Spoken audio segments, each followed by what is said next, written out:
pada awal-awalnya saya mengurusi jenazah COVID itu benar-benar safety pakai APD.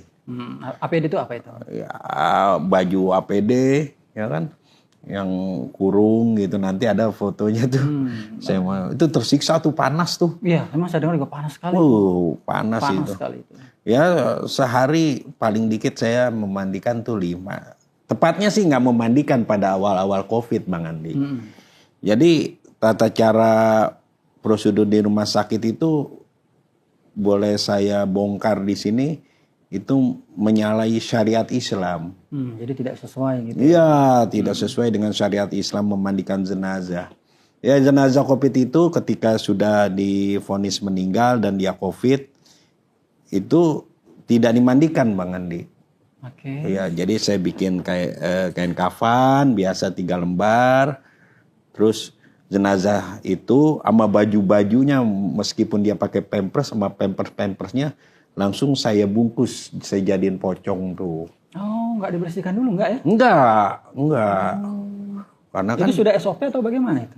Bukan sudah SOP, memang gimana ya, karena ketakutan kami pribadi dan ya kebanyakan ya begitulah mandiinnya. Bungkus, sudah dibungkus, baru dibungkus stiker, baru ditayamumkan.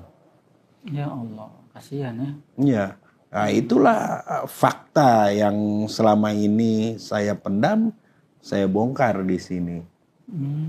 Jadi nggak dimandikan, ditayamumkan, baru masuk peti, dan peti itu dilibat oleh dilapis oleh plastik. Ya. Nah, dimakamkan dengan ketentuan pemerintah daerah tersebut. Makamnya di sini dia ngatur. Tempatnya memang sudah ditentukan khusus gitu ya. Dan waktu terus berjalan tuh, Bang Andi, saya memandikan, lama-lama nekat juga. Ya, udah mau akhir-akhir COVID tuh, gitu. Saya bilang, ada salah satu daerah ya di Jakarta Barat, saya bilang sama RT sama RW, Pak, bikin aja surat keterangan di rumah sakit bahwa Bapak bertanggung jawab kalau ada apa-apa masalah COVID. Jadi jenazahnya itu bisa dibawa tuh ke rumah. Terus jadi pertanyaan lagi kan, siapa yang memandikan? Saya bilang saya yang memandikan.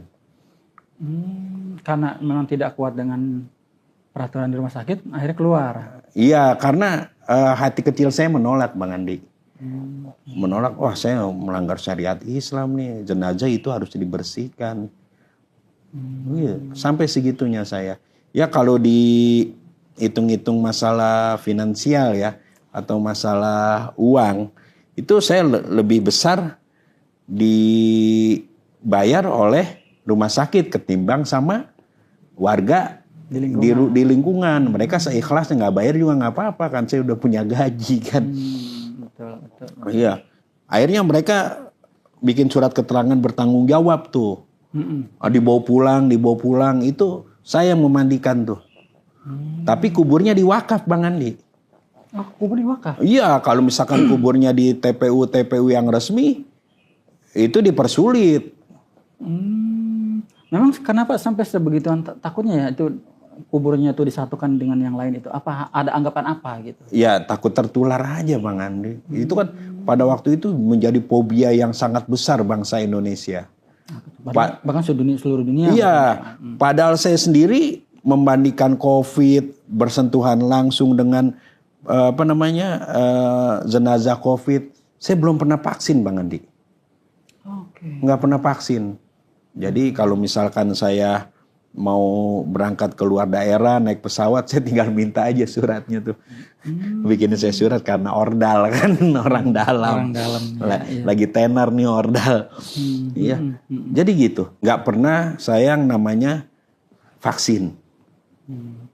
Nah, setelah COVID itu, pasca COVID tahun 2021, itu ada tugas yang lebih berat daripada memandikan COVID bagi saya. Memandikan jenazah COVID? Iya. Yaitu relokasi makam jenazah COVID. Sebab Sebentar. Relokasi makam. jenazah yang dikuburkan diindikasi COVID.